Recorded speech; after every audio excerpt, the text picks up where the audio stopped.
Et on va commencer par prier pour Nathalie, qui a demandé l'onction d'huile pour un problème de santé, une douleur qui perdure. Et nous voulons croire dans l'efficacité de la prière de l'Église. Et le Seigneur nous a donc donné un moyen de guérison, entre autres. C'est de faire appel aux anciens de l'Église, dit l'Écriture, afin que le malade, on puisse l'oindre d'huile et la prière de la foi sauve le malade. Alléluia. Donc nous voulons proclamer que notre Dieu guérit encore aujourd'hui et on va mettre toute notre confiance, toute notre foi dans la puissance du Saint-Esprit qui est symbolisée par l'huile que je vais déposer sur notre sœur. Amen. Amen. Alléluia. Gloire à Dieu, gloire à Dieu. Oui, notre Père, nous sommes devant ta face ce matin. Et quand l'une d'entre nous souffre, c'est l'ensemble du corps qui souffre. Et nous voulons présenter Nathalie au trône de la grâce. Seigneur, c'est un élan de foi que nous manifestons ce matin en faveur de notre sœur. Et dans le nom de Jésus, nous déclarons que cette douleur va quitter son corps. Alléluia. Nous menaçons ce mal, cette douleur. Nous prenons en ton nom autorité sur cette douleur et nous la chassons par la puissance du Saint-Esprit. Alléluia. Merci pour l'onction de Dieu, l'onction sainte, l'onction de puissance dont Nathalie est revêtue en ce moment même, alors que nous prions pour elle. Alléluia. L'Église proclame la victoire au nom de Jésus. Alléluia. Merci Seigneur d'intervenir. Tu le fais. Notre foi est en toi, dans ta personne et dans tes promesses. Le malade sera guéri. Alléluia. À cause de ton nom et pour ta gloire, notre Sauveur.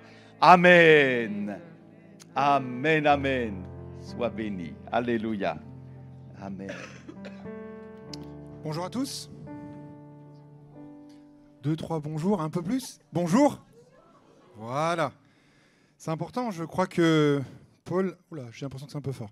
Je crois que Paul commençait beaucoup ses épîtres par « Je vous salue ». Soyez bénis dans le nom du Seigneur.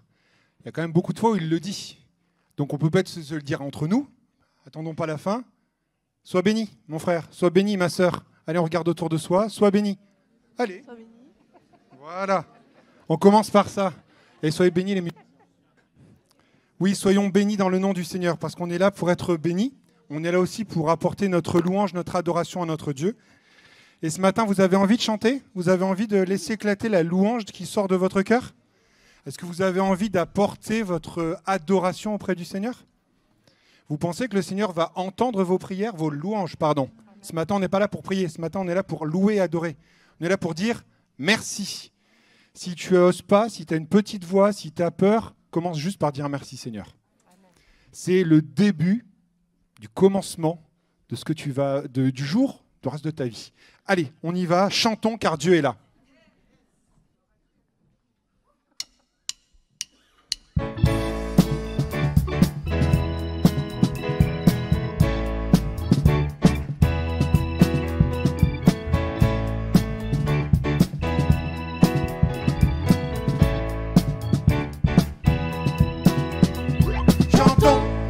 Dieu est là, poussons des cris de joie.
quand on le loue, sa gloire descend sur nous, dans son temple ici-bas. Oui, chantons car Dieu est là.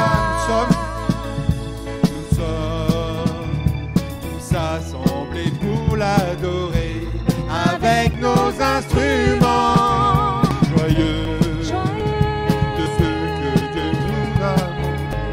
Faisons monter nos chants, chantons car Dieu est là. Poussons des cris de joie, laissons-lui un trône de reconnaissance, un palais de louange. Chantons le roi des rois, son amour durera, et quand on le loue, sa gloire descend sur nous, dans son temple ici-bas. Chantons car Dieu est là, chantons car Dieu est là. Poussons des cris de joie, laissons-lui un trône de reconnaissance, un palais de louange. Chantons le roi des rois, son amour durera, et quand on le loue, sa gloire descend sur nous, dans son temple ici-bas.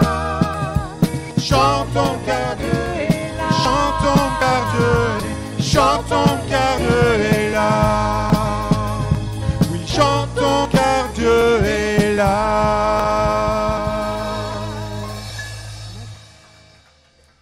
Vous le croyez que Dieu est là? Pourquoi Dieu est là? J'entends plein de choses qui sont la réponse. Parce que nous sommes là, Dieu est au milieu de son peuple. Alors ce matin, je vais vous entendre encore plus. Parce que normalement, vous devez être heureux. On n'a pas le président, on n'a pas un ministre. Non, on a Dieu au milieu de nous. Donc vraiment, laissons éclater notre joie. Et pourquoi on laisse éclater notre joie? Parce que Dieu est fort et puissant, qu'il nous a secourus, qu'il a tendu sa main, il nous a sortis là où on était. C'est quand même une raison suffisante de le louer, non? C'est comme une raison suffisante pour l'adorer. Alors ce matin, on y va.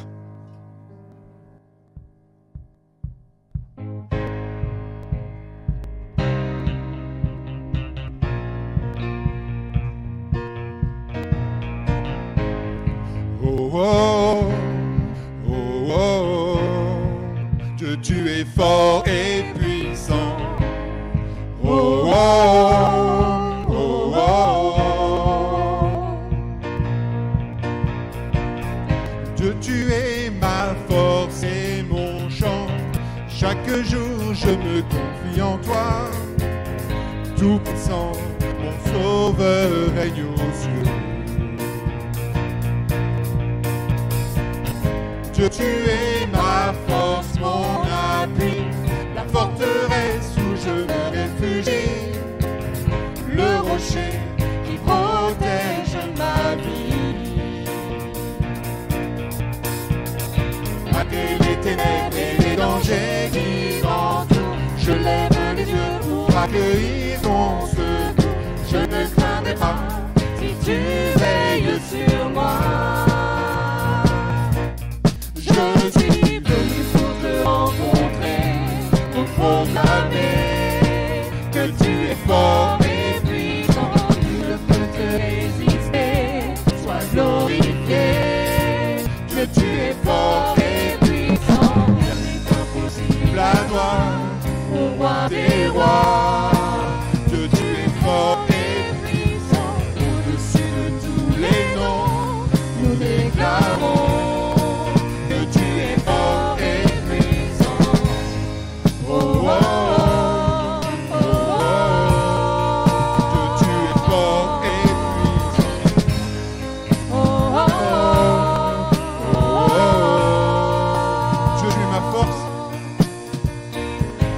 Tu es ma force et mon chant, bouclier et mon libérateur, souverain, mon sauveur règne aux cieux.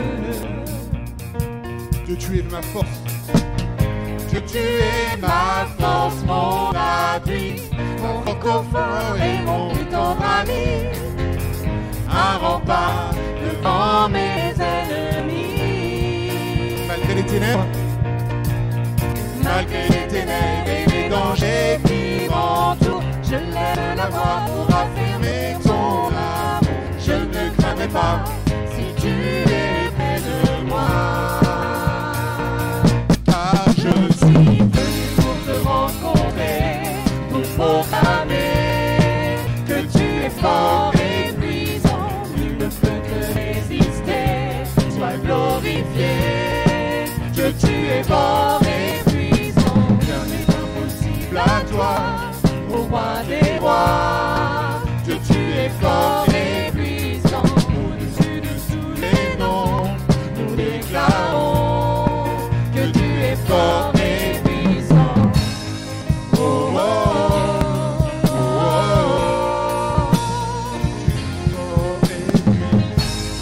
oh, oh, oh, oh, rien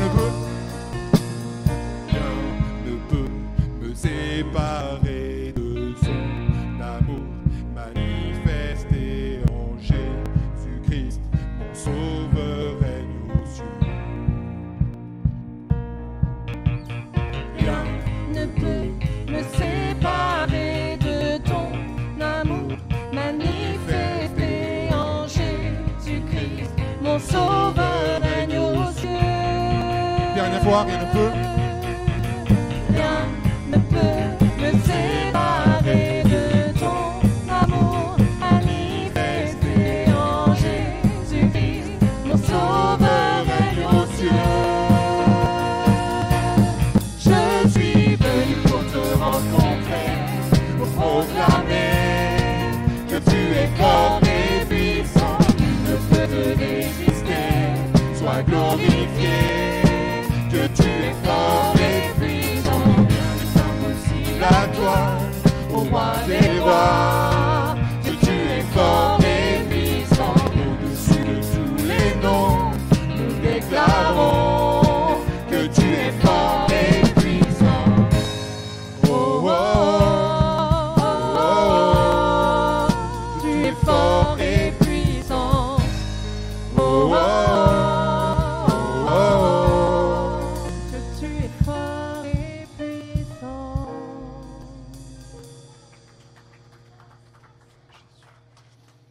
Et avant de laisser la place à Daniel, je voudrais qu'on puisse prendre ce chant qui nous dit chercher d'abord. Cherchez d'abord le royaume de Dieu, cherchez la parole du Seigneur. Mettons-nous devant vraiment le Seigneur ce matin pour aussi accepter ce que le Seigneur va apporter pour nous.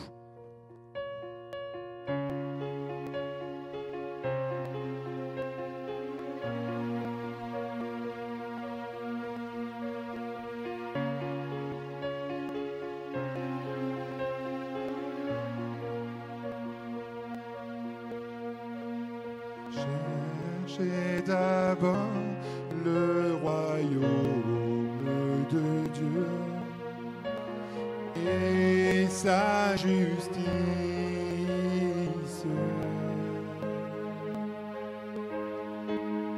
Et toutes choses vous seront données en plus.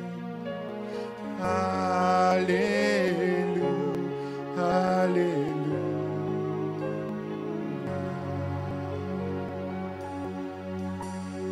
Alléluia.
Gloire à Dieu. On est déjà au ciel, là. Hein, vous l'avez remarqué? C'est un avant-goût du ciel. Comme ce sera merveilleux, les louanges dans la gloire éternelle.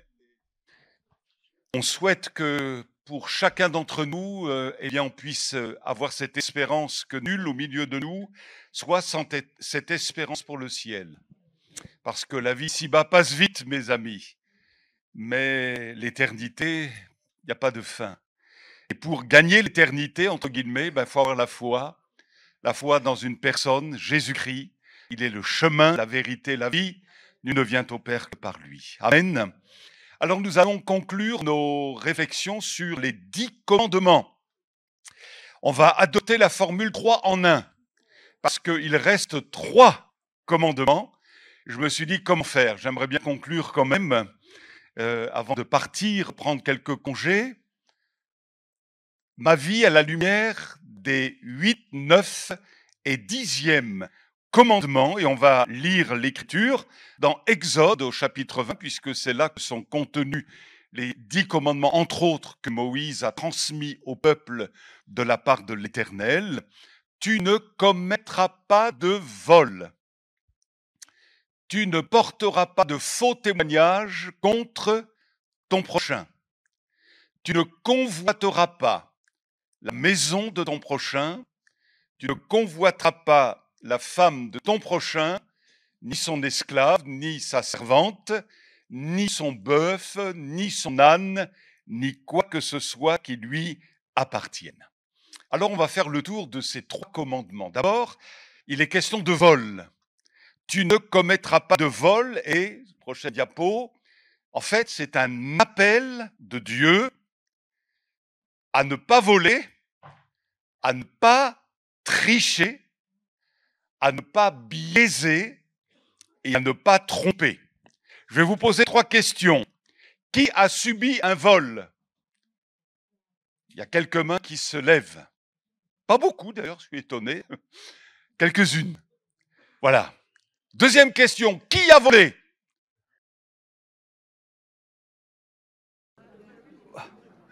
Moi, j'ai volé des fraises à Plougastel quand j'étais gamin. Eh oui, mais pas que ça, pas que ça. Hein. Bon, non. Troisième question, qui vole? Personne ne lève la main. Ouf. Hein? Bon. Il est vrai que la question du vol imprègne vraiment notre société plus que jamais aujourd'hui. Quand je monte les escaliers au premier étage de l'immeuble où je suis, il y a une petite personne âgée. J'ai compté, il y a 4 serrures. 1, 2, 3, 4, pour pas dire 5, mais en tout cas, j'en ai vu 4. Il faut se barricader derrière sa porte, parce qu'on ne sait jamais. Une de nos sœurs en Christ me disait qu'elle avait un problème avec son chauffage, un problème de plomberie. Alors, elle a fait appel à 2 plombiers. Le premier lui a dit « il faut tout changer ». Elle a fait venir le deuxième, qui a établi un devis. « Oh, il n'y a qu'une petite pièce à changer ». Ce n'est pas la même chose. Et puis, quand il s'agit d'une vente de maison, dans l'annonce, vous avez remarqué parfois besoin de quelques réparations. Et puis, quand vous allez faire la visite, en fait, quelques réparations, ça veut dire des gros travaux, quoi. Voyez? Si vous dites c'est calme, oh, c'est pas méchant. Mais qu'est-ce qu'il y a derrière? Comment il faut finalement interpréter cette parole? Oh, c'est pas méchant. Ou alors, est-ce que c'est humide? Pas trop, ça veut dire quoi? Pas trop, c'est beaucoup, un peu. Vous comprenez ce que je veux dire? Finalement, le vol. Et ce n'est pas d'aujourd'hui, puisque dans l'Ancien Testament, déjà avec le prophète Amos, on va le lire, au chapitre 8 de son livre, deuxième partie du verset 5, voici ce que disait le peuple, d'une manière générale. Nous diminuerons la mesure, nous en augmenterons le prix en truquant les balances pour tromper. Vous voyez?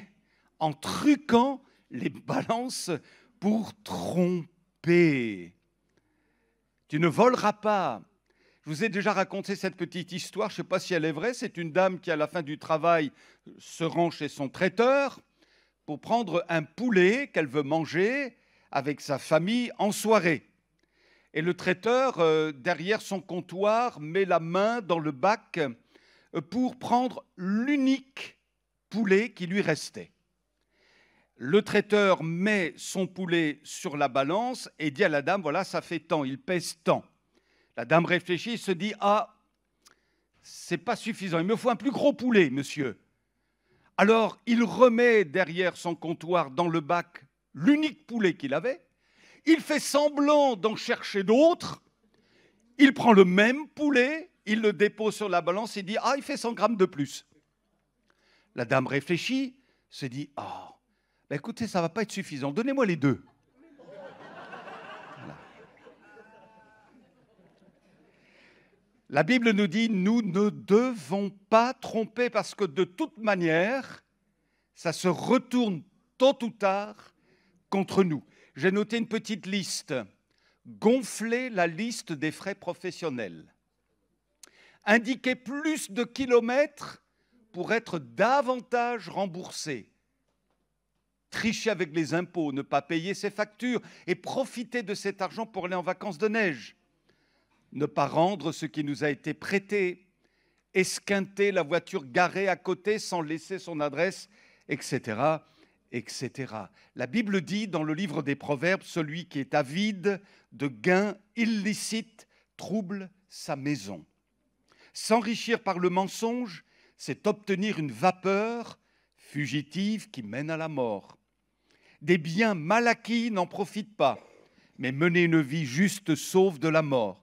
L'homme loyal sera comblé de bénédictions, mais celui qui veut s'enrichir rapidement ne restera pas impuni. Alors peut-être que quelqu'un me dira, oui, mais finalement, je ne réussirai jamais dans les affaires si je ne triche pas.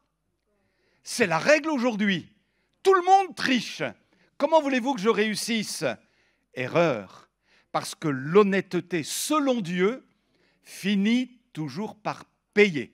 Je vous ai parlé d'une agence immobilière dans une certaine région qui est chapeautée par des chrétiens évangéliques. Ils ont monté leur affaire, ils ont monté cette agence immobilière et la ligne directrice, évidemment, pour ces agents immobiliers chrétiens, c'est l'honnêteté absolue. Et figurez-vous que dans toute la région, ils sont connus comme des gens qui ne trompent pas. Et du coup, eh bien, ils attirent les clients. Et ça marche. Et ils prospèrent. Gloire à Dieu. Mais figurez-vous qu'on peut aussi voler Dieu. Est-ce que je vole Dieu? Est-ce que tu voles Dieu? Eh bien, l'Écriture nous dit, par exemple, dans le domaine de la dîme, et des offrandes. On va lire le texte dans le prophète Malachie, ou Malachie, comme vous voulez, versets 8 à 10 du chapitre 3. Un homme trompe-t-il Dieu? Question. Et Dieu dit à travers le prophète, vous me trompez, vous me trompez. Et vous vous dites, mais en quoi t'avons-nous trompé? Et le prophète de la part de Dieu dit, dans les dîmes et les offrandes. Conséquence, vous êtes frappés par la malédiction, vous me trompez. La nation tout entière. Solution, apportez à la maison du trésor, donc dans le temple, toutes les dîmes, afin qu'il y ait de la nourriture dans ma maison. Mettez-moi de la sorte à l'épreuve. Vous savez, on prend souvent ce texte, mais on le sort de son contexte. Et le contexte est un contexte de dîmes et d'offrandes. Et donc Dieu dit, si vous êtes fidèles dans vos offrandes, mettez-moi à l'épreuve et vous verrez si je n'ouvre pas pour vous les écluses des cieux et si je ne répands pas sur vous la bénédiction en abondance. Amen. Et puis une deuxième manière de voler Dieu, c'est en ne faisant pas valoir pour son royaume les talents qu'il nous a donnés. Vous vous souvenez de cette petite parabole où il est question d'un roi qui va partir en voyage et qui veut communiquer à 3 de ses serviteurs des talents, donc une somme d'argent qu'il va falloir faire valoir. À l'un, il donne 5 talents, à l'autre 3 talents, à un autre un seul talent. Les 2 premiers vont faire valoir les talents qu'ils ont reçus du roi et le 3e ne va pas faire valoir, il va cacher son bien et il va dire, alors que le roi est revenu pour demander des comptes, mais il va lui dire, mais j'ai eu peur, je suis allé cacher ton talent dans la terre, voici, prends ce qui est à toi. Autrement dit, je n'ai pas fait valoir ce que j'ai reçu. C'est une manière de voler Dieu. Dieu nous a confié des choses aux uns et aux autres. Et il est important que nous fassions valoir ce qu'il nous a confié. Si nous le cachons finalement, c'est-à-dire si nous ne l'utilisons pas, si nous ne faisons pas valoir ce que Dieu nous a donné, ce que Dieu nous a confié, nous le volons. Parce que ça lui appartient en réalité. Et c'est pour sa gloire qu'il nous a donné tel et tel charisme, tel ou tel don, telle et telle chose. Eh bien, Seigneur, c'est pour toi. Alléluia. Ce n'est pas tant pour moi, mais c'est pour toi. Béni soit Dieu. Amen. Ça va pour le premier point? Donc, si je pose la question, qui vole? On va dire, OK, Seigneur, que ta volonté soit faite. Le deuxième point maintenant, le 9e commandement, tu ne porteras pas de faux témoignages contre ton prochain. Et ce texte est un appel à ne pas salir, que Dieu nous aide, que Dieu m'aide, à ne pas salir la réputation des autres et à ne pas mentir. Le point que je voudrais souligner est celui-ci, c'est que, mes amis, nous devons veiller à parler des autres d'une manière correcte. Ce n'est pas toujours évident quand il y a de la colère, quand vous êtes blessé, parce que les émotions prennent le dessus. Une forte intensité émotionnelle s'empare de vous. Et alors vous vous surprenez à parler de cette personne avec véhémence. Vous voyez, il y a une colère en vous, il y a une aigreur, il y a du ressentiment. Et on va parler de cette personne peut-être en grossissant les choses et même sans s'en rendre compte, à déprécier cette personne, à la dévaloriser, à la mépriser. Or, nous sommes invités par l'Écriture, et vraiment je m'exhorte aussi dans ce sens, à parler des autres surtout d'une manière correcte, juste, objective et maîtrisée. Dans le psaume 15, versets 1 à 3, il est dit, Éternel, qui séjournera dans ta tente? Qui demeurera sur la montagne sainte? Celui qui marche dans l'intégrité, qui pratique la justice et qui dit la vérité selon son cœur. Écoutez bien, il ne calomnie pas de sa langue, il ne fait pas de mal à son prochain et ne jette pas le déshonneur sur ses proches. Waouh! Je relis. Il ne calomnie pas de sa langue, il ne fait pas de mal à son prochain et ne jette pas le déshonneur sur ses proches. Proverbe 25, 18, je vous lis, comme une massue, une épée et une flèche aiguë, Ainsi est l'homme qui porte un faux témoignage contre son prochain. Donc veillons à parler des autres, même si les autres sont pénibles, même s'ils nous ont blessés, même s'ils n'ont pas été très sympathiques avec nous. Eh bien, veillons à parler d'eux d'une manière correcte, vraie, juste, objective et maîtrisée. Et puis, par extension, deuxièmement, ce commandement aussi nous invite à nous garder du mensonge, parce que finalement, apporter un faux témoignage sur quelqu'un équivaut à mentir. Or, la Bible dit « Ne mentez pas les uns aux autres, car vous avez abandonné votre vieille nature avec ses habitudes. » Vous savez, la Bible dit que si nous semons le vent, nous récoltons la tempête. Et si je sème le mensonge, je récolte des problèmes. Un jour, 4 jeunes ont décidé de ne pas se rendre à un devoir surveillé à l'heure. Savez-vous ce qu'ils ont décidé de faire? Ils étaient 4 et ils ont décidé de faire une balade en voiture. Et puis, quand ils ont fait la balade, ils se sont dit, on va aller au lycée, et puis on verra, peut-être que le prof nous fera pas faire le devoir surveillé. Donc, les 4 jeunes arrivent en retard au lycée, et ils disent ceci, ben voilà, on s'excuse pour le retard, on a crevé. Alors, le prof accepte l'excuse et dit, ben, vous allez quand même faire le devoir surveillé. Mettez-vous chacun à un coin de la pièce. Vous ne dites plus rien, vous ne dites plus un mot. Et je vais vous poser une première question, vous allez répondre à cette question en haut de votre page. Quelle est la roue qui a crevé? Elle est où? À droite, devant, derrière, à gauche? Ils étaient bien embarrassés. On ne s'en sort pas si on ment. On ne s'en sort pas. Il faut faire très attention parce que nous-mêmes, sans nous en rendre compte, on peut mentir d'une certaine manière. Même si ce n'est pas un mensonge grossier, vous voyez, mais il faut faire très attention finalement. On est tous faits de la même nature.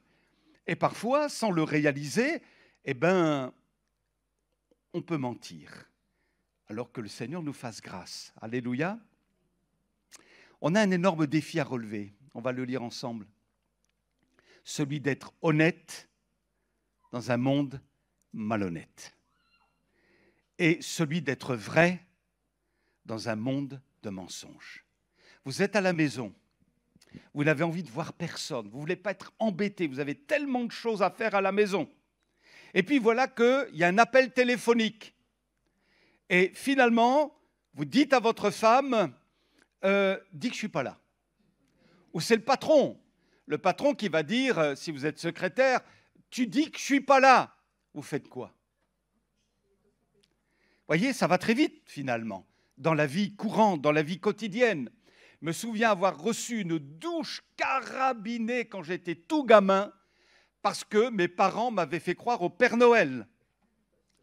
Je n'étais pas issu des églises évangéliques, vous voyez, donc on m'avait fait croire au Père Noël. Et comme j'étais tout petit gamin, ce que papa disait, ce que maman disait, c'était toujours la vérité.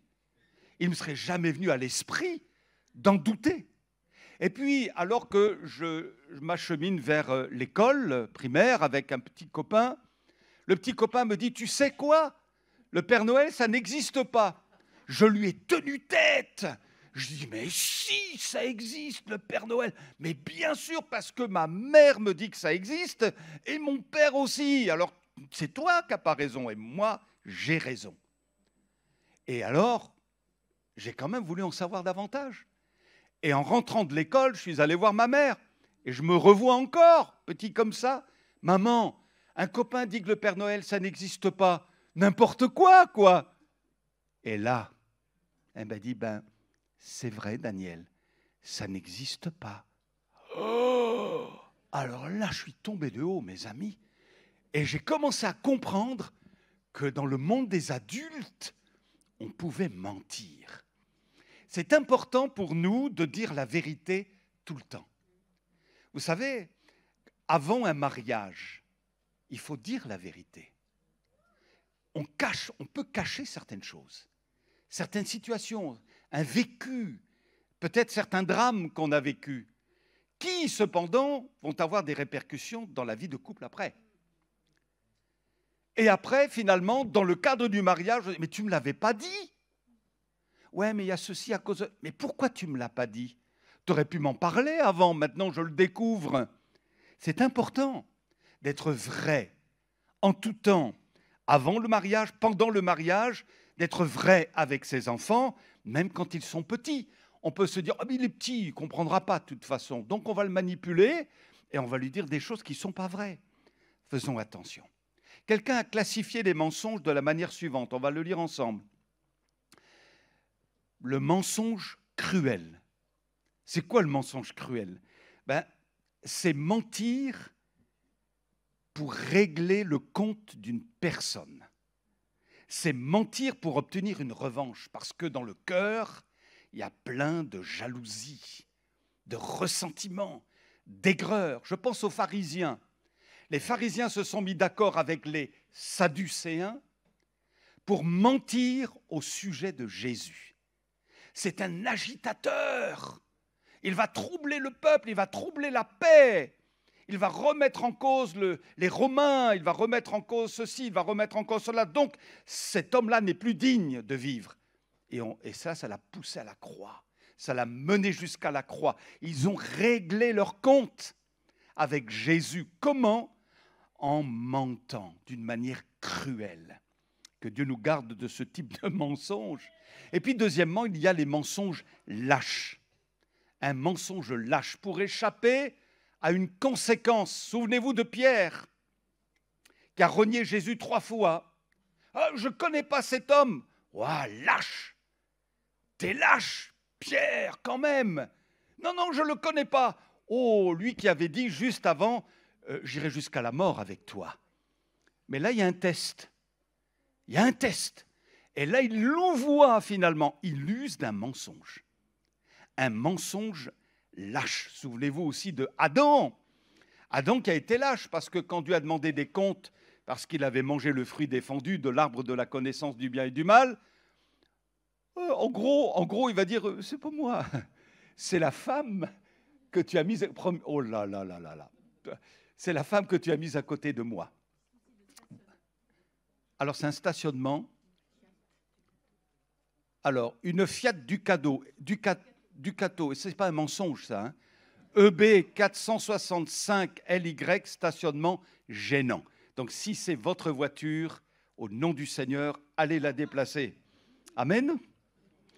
Les mensonges vaniteux. Vous savez, quand vous voulez impressionner la galerie, vous avez des gens comme ça qui inventent un monde dans lequel, finalement, ils ne sont pas du tout, quoi. Ils font croire qu'ils ont les moyens, ils font croire qu'ils ont fait des études, ils font croire que ceci, ils font croire que cela. Finalement, c'est vraiment le but, impressionner en utilisant le mensonge. Quelqu'un a dit, vous essayez de créer une image où vous masquez le peu d'estime que vous avez de vous, ainsi vous vous vantez. C'est le genre de mensonge que vous employez quand nous essayons de cacher notre frustration. Maintenant, le mensonge calculé. Ah, vous avez un problème de santé, vous allez chez le médecin. Le médecin, vous voulez 15 jours d'arrêt de travail. Et le médecin vous en donne, il vous donne une semaine, il vous donne 7 jours. Alors, vous êtes là, oh, j'aurais voulu plus. Alors, je vais vous ausculter, monsieur. Aïe! Oh! Et alors là, vous exagérez au maximum pour obtenir les fameux 15 jours. Vous comprenez, les mensonges calculés. Et puis, il y a les mensonges commodes. Les mensonges commodes. Quelqu'un, vous rencontrez une personne dans la rue, hey, s'il vous plaît, dites-moi où se trouve telle rue. Et vous n'avez vraiment pas le temps, quoi. Et vous dites, je ne sais pas, alors que vous connaissez parfaitement la ville, mais je ne sais pas. Mensonge commode. Quelqu'un vous demande de participer à une réunion. Vous n'avez vraiment pas envie d'y aller. Alors, qu'est-ce que vous dites pour vous débarrasser de l'affaire? Ouais. Ah, c'est à quelle heure? C'est à telle heure. OK. Mais vous n'avez vraiment pas l'intention d'y aller. Mais vous avez usé d'un mensonge commode. Quelqu'un vous raconte des faits sur une personne. Et ce quelqu'un qui vous raconte des faits, des informations sur une personne, vous dit, surtout, si elle te demande si tu sais, dis-lui que non. Si elle te demande est-ce que quelqu'un t'a dit quelque chose, tu dis que non.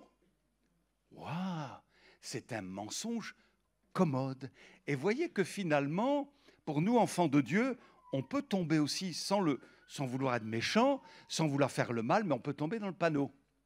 On peut tomber dans certains travers. On ne s'en rend même pas compte et on a besoin de toute la grâce de Dieu. Tu ne porteras pas de faux témoignages sur ton prochain, attention. Et deuxièmement, tu ne mentiras pas. Et puis le troisième point, vous tenez bon? Tu ne convoiteras pas. Et c'est un appel à ne pas envier les autres et à apprendre le contentement. L'envie, alors, il y a de bonnes envies, il y a des envies saines. Oui ou non? Il y a des envies saines. Vous voulez progresser dans la musique, vous êtes un jeune musicien, c'est une envie saine. Vous voulez réussir dans la vie, dans la mesure où vous êtes dans un cadre honnête et tout, c'est sain. Vous voulez une église qui se développe, ce n'est pas un péché. C'est sain, c'est une envie saine, etc., etc. Mais on sait aussi qu'il y a des envies charnelles, des envies pleines de jalousie. Souvenez-vous d'Akab, qui était dans son palais et puis il possédait tout finalement. Il avait tout sauf une chose. La vigne de Naboth. Ça, il ne possédait pas la vigne. Alors, il ne supportait pas finalement.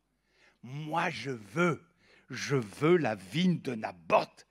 Et il a usé de subterfuges de telle sorte que finalement, non seulement Naboth a été méprisé, mais il a été aussi assassiné. C'est une envie malsaine. Désirer un bien qui ne nous appartient pas. David a eu une envie malsaine en regardant Bathsheba. On l'a étudié il y a de cela quelque temps concernant le commandement « tu ne commettras pas d'adultère ». Et ça a conduit malheureusement cette envie à un adultère terrifiant. Saül a envié David. Pourquoi? Parce que les femmes chantaient que Saül a frappé 1000 et David, c'est 10 000. Et il a porté envie par rapport à David. Et il s'est dit, c'est pas normal. Il a plus de succès que moi. Je l'envie. Et cela a conduit à une rupture relationnelle, à la dépression, au déchirement intérieur et à la méchanceté. Vous savez, ça peut produire de très mauvaises choses, une envie non maîtrisée. Attention. Et puis je pense aussi à Asaph, quand il disait, alors qu'il était découragé, « Je portais envie aux insensés, en voyant le bonheur des méchants. » Alors lui, apparemment, il n'est pas très heureux, il passe par des moments douloureux, et il voit que les méchants, ceux qui renient Dieu, tout leur va bien. Tout va bien pour eux. Une bonne santé, des enfants qui fonctionnent bien, un bon métier, tout va bien pour eux. Pourtant, ils ne cessent de dénigrer Dieu, de dire du mal de ceci, de dire... Et c'est comme si Asaph disait, et moi alors? Et moi, Seigneur, tu fais quoi avec moi? Donc, cette envie va remettre en cause les agissements de Dieu. Il va y avoir dans le cœur d'Asaph un sentiment d'injustice et ça va détériorer sa relation avec Dieu. C'est quoi l'envie? On va le lire ensemble. L'envie est ce sentiment qui se manifeste quand nous devenons conscients des avantages, des biens, des succès de quelqu'un d'autre dont nous aurions voulu jouir nous-mêmes. C'est ce sentiment de convoitise à la vue du bonheur et de la réussite des autres. Et vous savez quoi? L'envie, c'est comme une carie dans les os. C'est ce que dit le livre des Proverbes. Un cœur calme est la vie du corps, mais l'envie est la carie des os. Si tu regardes ton voisin, ton frère, ta sœur, oui, mais lui, sa femme est convertie, lui, il a des enfants, et moi, eh bien, ma femme, elle n'est pas convertie, et puis ceci, et puis cela, et puis lui, il est marié, et puis pas moi, et puis lui ou elle, elle a telle responsabilité, et puis pas moi, et sans s'en rendre compte, cette envie finit par devenir une carie dans tes os, c'est-à-dire que ça te ronge de l'intérieur. Ça te rend malade finalement et ça provoque chez toi de la jalousie, du mépris, un profond sentiment de mal-être dont il faut être débarrassé. Alors que faire avec l'envie quand elle n'est pas bien canalisée? Bien, je viens de le dire, on va le lire ensemble, il faut s'en débarrasser. Amen. Rejetant donc toute méchanceté, toute ruse, la dissimulation, l'envie et toute médisance. Alors, comment faire? Faut d'abord faire un bon diagnostic et se dire, mais le mal-être qui est chez moi, c'est peut-être dû à l'envie. Je dois détecter l'envie dans mon cœur. Mon problème, il est peut-être là, finalement. Et quand tu l'as détecté, qu'est-ce qu'il faut faire?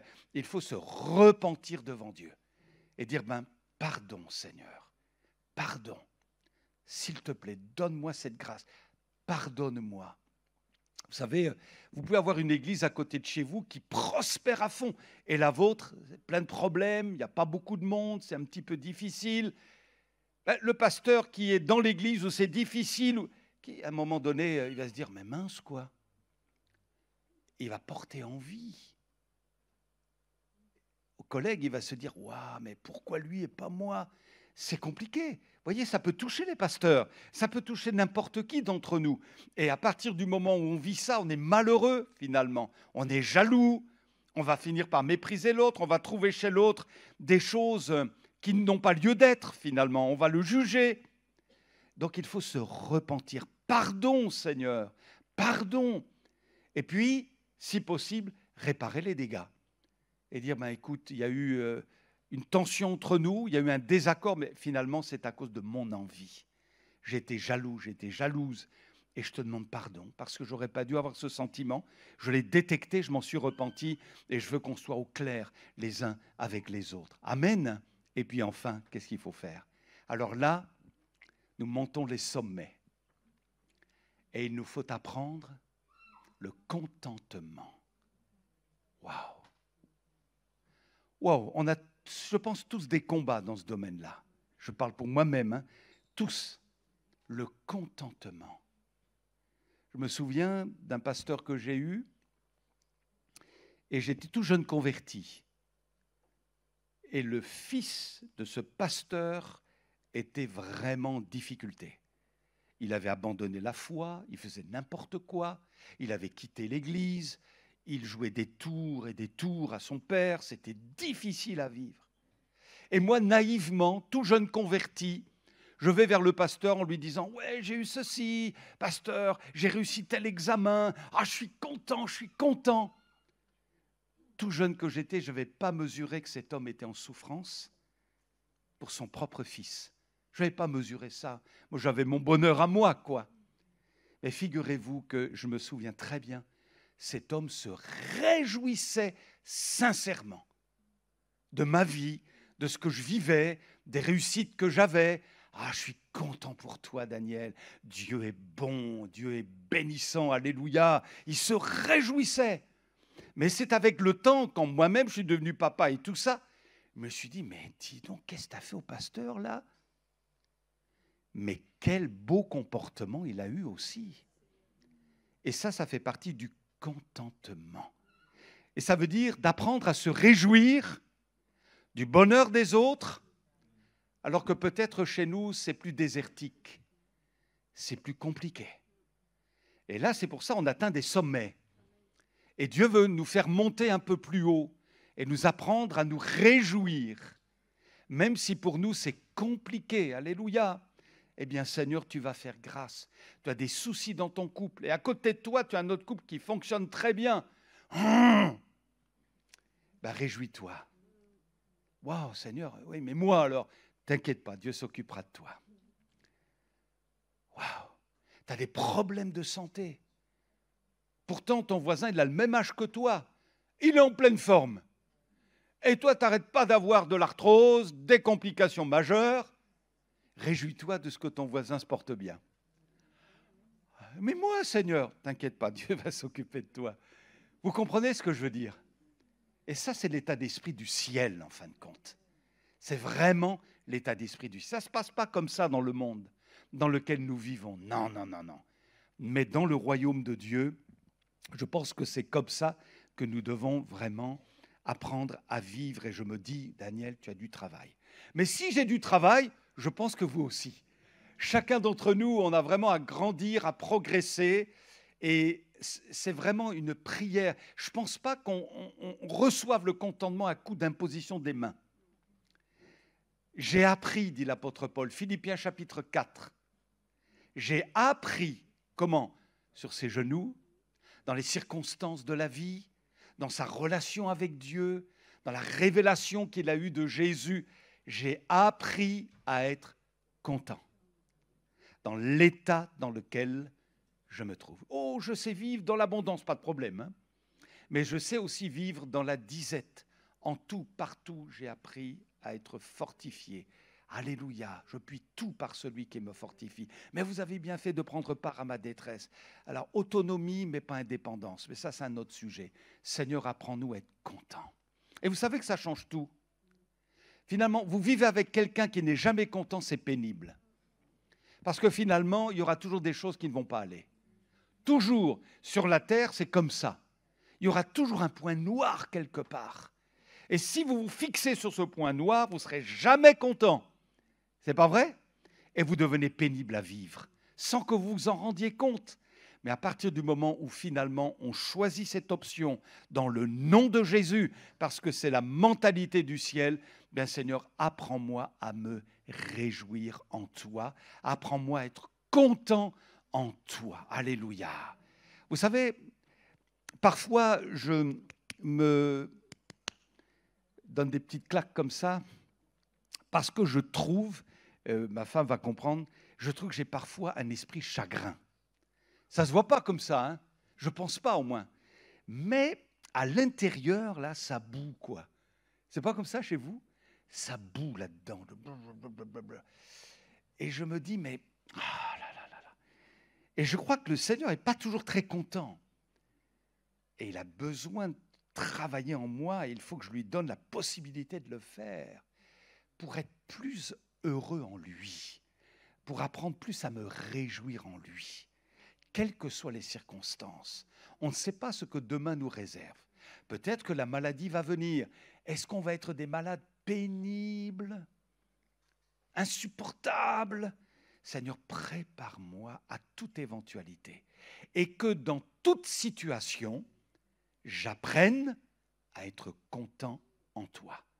Pour avoir un bon témoignage autour de moi. Ça ne veut pas dire qu'on n'a pas le droit parfois d'être triste, de manifester notre frustration au Seigneur. On est des êtres humains, faits d'émotions, on a le droit de tout lui dire. Mais après, le Seigneur va prendre tout cela et va dire, je te comprends, mais sache que je suis avec toi, relève la tête et apprends à vivre dans le contentement, même dans cette situation. Et je veux simplement, pour conclure, un exemple qui me vient à l'esprit, c'est celui de Joseph. Très intéressant, alors qu'il a subi tellement d'injustices. Et la dernière sur le tableau, c'est qu'il a été faussement accusé d'avoir abusé de la femme de Potiphar. Résultat, alors qu'il prospérait dans la maison de Potiphar, eh bien, on le met en prison et le temps passe. Et puis, il y a deux hommes qui ont été accusés par Pharaon d'avoir fait des choses mauvaises. Ils sont jetés en prison. Et il va, Joseph, dire à ces deux hommes qui manifestement sont malheureux, « Pourquoi avez-vous mauvais visage ?» Vous vous souvenez de cette parole? Joseph qui dit à ces deux hommes, « Pourquoi avez-vous mauvais visage ?» Nous en déduisons que lui, alors qu'il avait tout pour se plaindre, je m'imagine à la place de Joseph, parfois je me dis, moi j'aurais été insupportable. Pas vous, moi oui. J'aurais été insupportable. Et j'aurais dit, mais Seigneur, ça ne va pas, quoi? Qu'est-ce que c'est que ces histoires? Mais j'y suis pour rien dans cette affaire. C'est quoi? Pourquoi tu me laisses dans ce trou, Seigneur? C'est quoi? Et je me serais lamenté, et j'aurais pleuré. Joseph, il subit une injustice majeure, et dans cette prison, il trouve encore le moyen de rayonner et d'avoir manifestement un visage joyeux, calme, paisible. Tout est entre les mains de Dieu. Il le sait. Et d'ailleurs, la suite va le prouver. Gloire à Dieu. Alors, mes amis, que le Seigneur nous enseigne cette vérité capitale pour chacun de nous, là où nous en sommes. Rassurons-nous, Dieu est au contrôle. Alléluia, Dieu est au contrôle. Mais ce qu'il nous demande, c'est qu'alors qu'il est au contrôle, notre état d'âme soit un état d'âme céleste, un état d'âme selon le Saint-Esprit. Et si nous avons un caractère chagrin, si on trouve toujours le moyen de nous plaindre, de gémir pour ceci, pour cela, Seigneur, fais-nous grâce. Tu ne viens pas en juge pour nous détruire, mais tu viens nous aider à comprendre des principes qui sont des principes divins, qui sont comme des lois divines pour chacun de nous, et que le Seigneur nous aide. Quelqu'un dit, sachons discerner le côté lumineux de toute chose. Amen. Sachons discerner le côté lumineux de toute chose. Eh bien, Seigneur, fais-nous grâce. Amen. Alléluia, ça va changer quelque chose dans vos cœurs? Je le crois, de tout mon être, ça va vous aider. Alors, premier des 3 commandements que nous avons vus, c'est le vol. Le deuxième, tu ne porteras pas un faux témoignage contre ton prochain, et par extension, attention aux petits mensonges commodes ou tout ce qu'on a vu ensemble. Attention. Et troisièmement, Seigneur, nous voulons maîtriser nos envies de telle sorte que nous ne sombrions pas dans le péché, mais que dans ta grâce, nous apprenions à tes pieds le contentement qui sied au ciel de gloire. Amen. On prie ensemble. Merci notre Dieu. On a tellement besoin de toi, tellement besoin. Et nous te louons pour les victoires que nous avons remportées dans nos comportements, notre attitude, notre manière d'être, à travers notre vie nouvelle. Le processus par le Saint-Esprit est en nous, mais nous réalisons qu'on a encore besoin de grandir, d'acquérir de la maturité dans notre attitude, notre comportement. Seigneur, pardon pour toutes les fois où nous aurions glissé dans un de ces 3 domaines. Pardon, Seigneur. Nous croyons que le pardon se trouve auprès de toi dès lors qu'il est confessé. Tu ne viens pas comme un juge insatiable, comme un destructeur, mais tu viens comme un Père vers nous, avec ta pédagogie, ton amour, ta grâce. Nous voulons ressembler à Jésus par le ministère du Saint-Esprit. Alléluia. Alors aide-nous, Seigneur, à aller de l'avant, à progresser. Délivre-nous de toute forme de mensonge ou de vol vis-à-vis de toi-même, Seigneur, et apprends-nous le contentement au nom de Jésus. Oh Seigneur, mets un peu de ton ciel dans nos cœurs. À toi la gloire, par le Saint-Esprit. Tu transformes encore, tu burines nos vies, tu les façonnes tel un divin potier, façonnant l'argile, de telle sorte que nous soyons des vases d'honneur et non pas des vases d'un usage vil, comme dit ta parole. Seigneur, à toi la gloire, alléluia. Ah, il y a du baume en toi, le baume de Galaad est dans nos cœurs au nom de Jésus. Viens nous guérir de tous nos maux, alléluia. Et donne-nous de triompher en toi, Seigneur. La victoire, elle est en ton nom. Et si peut-être nous sommes laissés pour compte en ce moment, comme Joseph ou d'autres, eh bien, Seigneur, nous savons que tu t'occuperas de nous, alléluia, que nous ne laisserons pas, tu ne nous laisseras pas tomber, Seigneur, mais tu as aussi des projets, des plans pour notre vie. À toi la louange, à toi la gloire. Nous voulons nous réjouir dans le Dieu de notre salut. Au nom de Jésus, Amen.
Ce matin, après avoir entendu ce qu'on a entendu, je voudrais qu'on puisse prendre le temps d'avoir un temps de reconnaissance, de louange, sincère, réel auprès du Seigneur.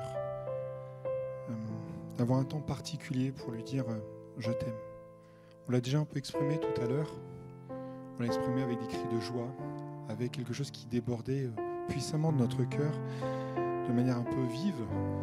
Mais le Seigneur se montre aussi dans les temps plus doux, plus délicats. Le Seigneur n'a pas de moment particulier pour se révéler, c'est quand il le veut, comme il le veut. Et je veux vraiment que ce matin, on puisse avoir ce temps particulier de louange, d'adoration. Ne pas hésiter à faire monter vers le trône de la grâce ce que le Seigneur a mis dans notre cœur, cette grâce qu'il nous a faite.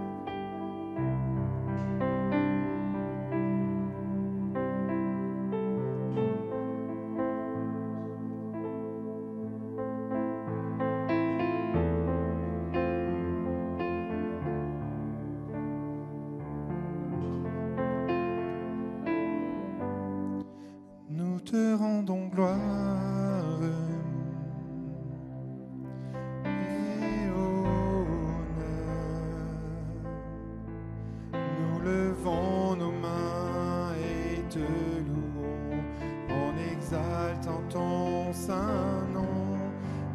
Te rendons gloire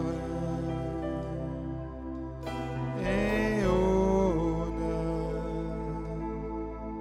Nous levons nos mains et te louons en exaltant ton saint nom, car tu es grand, Seigneur, tu fais des merveilles, nul n'est comparable à toi.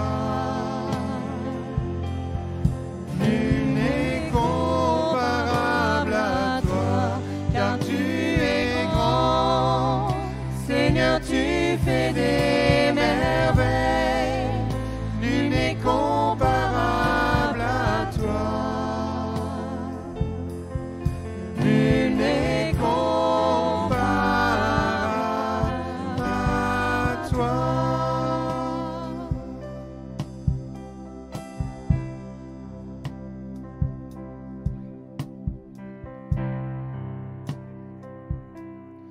Nous te rendons gloire et honneur. Nous levons nos mains et te louons en exaltant ton saint nom. Nous te rendons gloire et honneur. Nous levons nos mains et te louons en exaltant ton saint nom, car tu es grand, Seigneur, tu fais des merveilles, nul n'est comparable à toi. Nul n'est comparable à toi, car tu es grand, Seigneur, tu fais des merveilles, nul n'est comparable à toi. Nul n'est comparable à toi.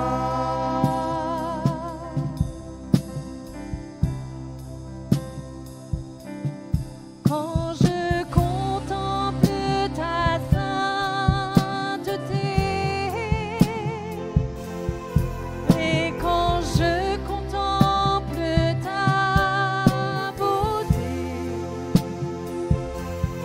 et quand toutes les choses pâlissent à ta lumière,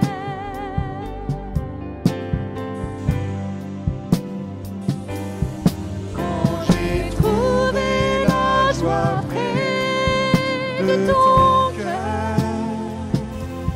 Quand je m'enveloppe de ton amour, et quand toutes les choses pâlissent à ta lumière,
je vis, Seigneur, c'est pour t'adorer.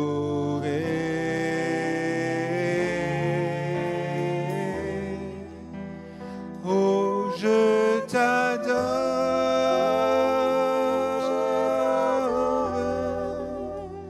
Oui, je t'adore. Oui, je t'adore. Si je vis, Seigneur, c'est pour t'adorer.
Je vais demander à ceux qui ont été désignés de s'approcher pour préparer le repas.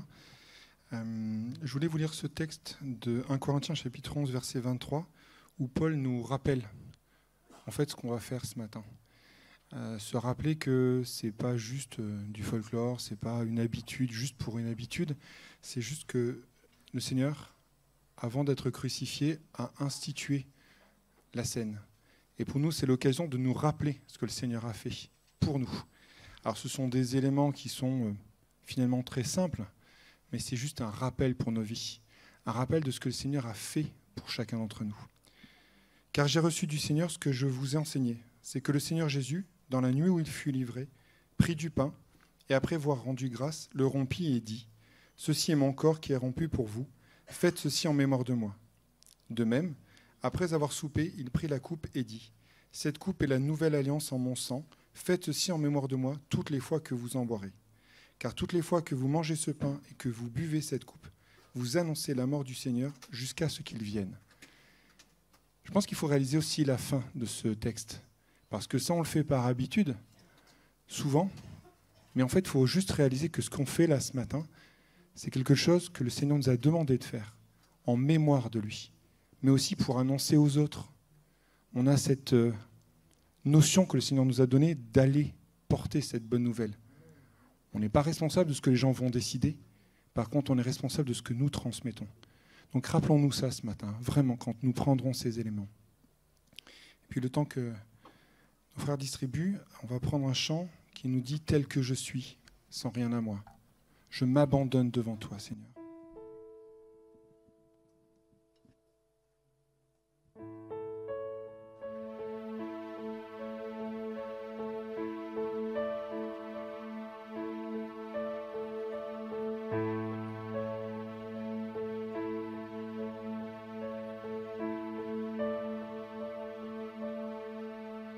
Tel que je suis, sans rien à moi, sinon ton sang versé pour moi et ta voix qui m'appelle.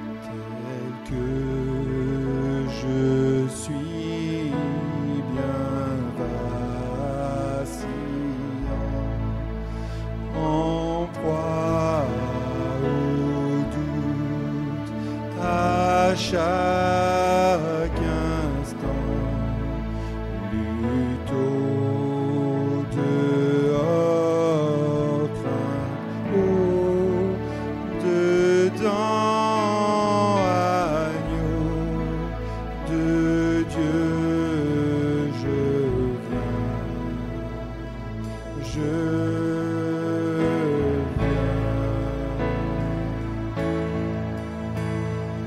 je m'abandonne, je crois.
Je veux être à toi dès ce jour, agneau de Dieu, je viens. Je veux être à toi dès ce jour, agneau de Dieu, je viens. Je viens.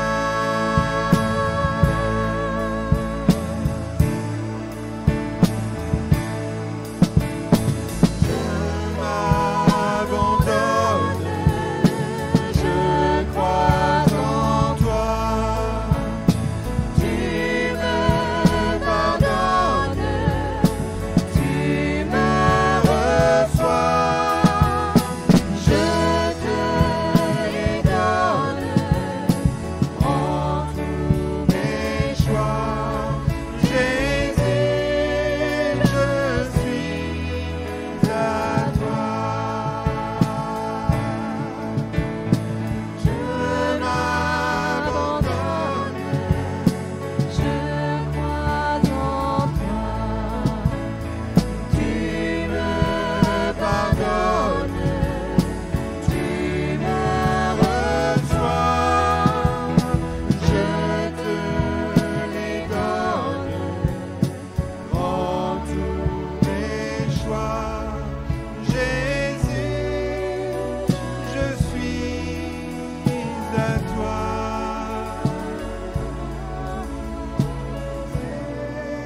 Je suis à toi.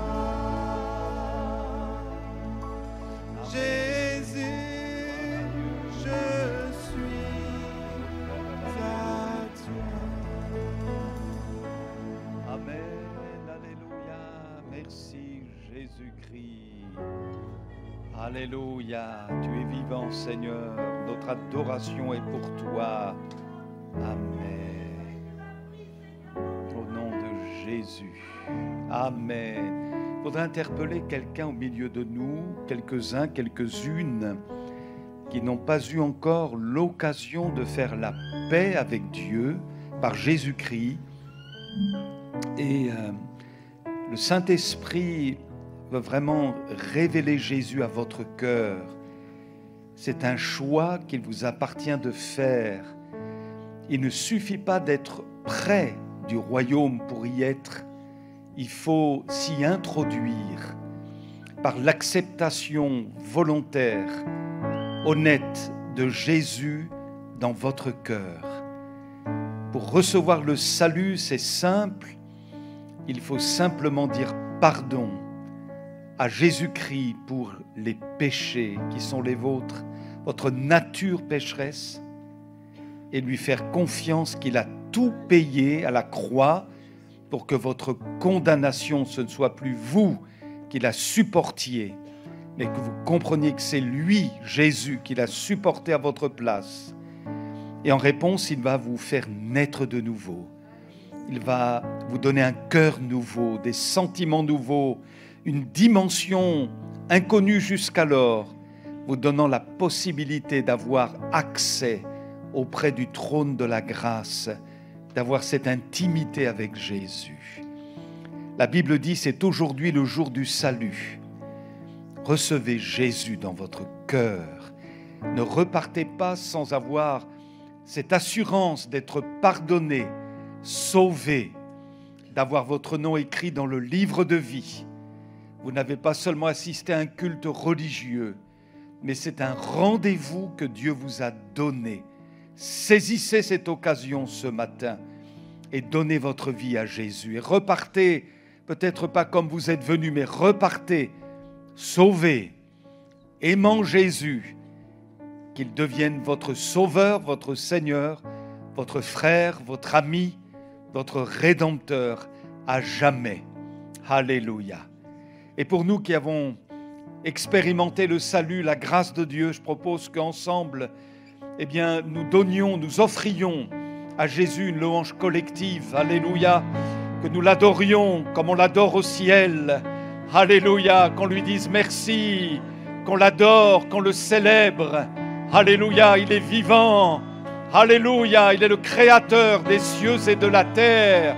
Alléluia, il a voulu que nous existions et il s'est fait connaître à nous comme le chemin, la vérité, la vie, le Rédempteur du monde, le Prince de notre salut. Son nom c'est Jésus, alléluia, alléluia.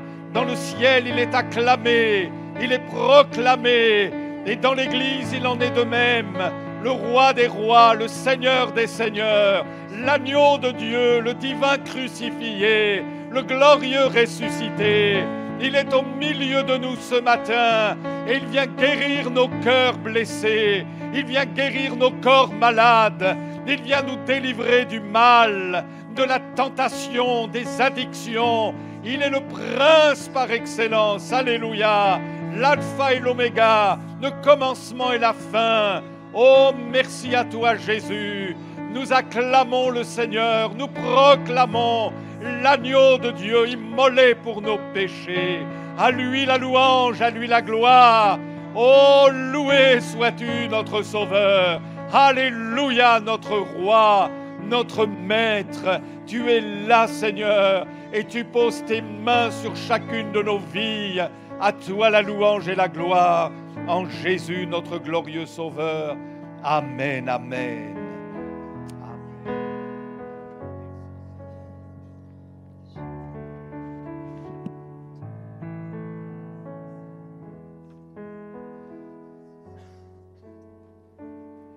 Gloire à Dieu. On remercie les musiciens, les chantres. Ils nous ont fait toucher le ciel par leur voix, leur louange, leur esprit d'adoration. Et c'est bon. Amen. Hein? Amen. Voilà, gloire à Dieu. Alors, quelques annonces. D'abord, on salue tous nos amis visiteurs. Sentez-vous bien au milieu de nous et soyez bénis. Alors, les retransmissions des vidéos des cultes ne seront pas régulières cet été. Vous comprenez bien que nos bien-aimés vont aussi avoir des congés, ceux qui sont à la technique, tout ça, et qu'ils ne pourront pas être opérationnels, ne seront pas forcément connectés là où ils seront. Donc, ils sont pardonnés. Hein. On les bénit et voilà, il y a suffisamment de vidéos pour s'instruire, se fortifier, s'encourager. N'hésitez pas à aller voir Église évangélique d'Elbeuf sur YouTube et vous avez tout ce que vous avez besoin. On avance, les amis. Réunion, donc mardi, pas de réunion en juillet. Jeudi, réunion à 15h annulée en été. Pré-home en prière, pré-home le soir pour ceux qui souhaitent. Et vendredi, intercession avec Thibaut. Les 18 et 25, le vendredi, ce sera avec Victor. Et dimanche, culte avec le pasteur Hérichon. Et le 20-27 avec Victor. Voilà. Donc la rencontre, un lieu ouvert, allez visiter les lieux, les bénévoles, offrande du culte, et puis soyez bénis. Alors de bonnes nouvelles, juste avant de conclure, ceux qui ont réussi leur examen, vous pouvez vous lever, qu'on vous dise bravo. Voilà, il y en a quelques-uns. Amen, amen. On est très contents. BTS là-bas, Jonathan. CAPES, Histoire Géo, alléluia, pour notre cher ami. Et puis toi, le bac, mention très bien. Voilà, bon, c'est très bien, on est très heureux. Et il y en a d'autres encore, et on les félicite. À droite, au fond, alors au fond là-bas. Ah, Manuela, le bac. C'est bien, Manuela. Sois félicitée aussi. Voilà, et puis on va demander aux frères et sœurs du CA, si c'est possible, de venir très très vite sur le devant pour voir une petite chose, une information. Voilà, et puis soyez bénis. Alléluia, passez un bon dimanche. À bientôt, merci. Merci.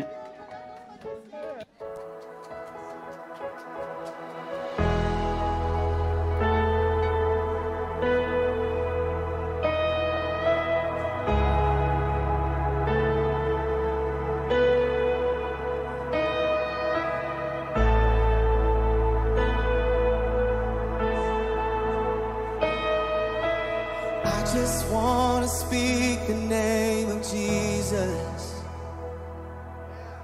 over every heart and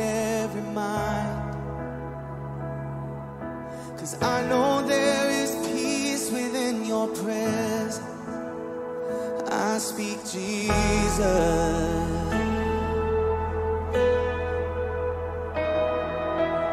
I just want to speak the name of Jesus till every dark addiction starts to break, declaring there is hope and there is freedom. I speak Jesus. Your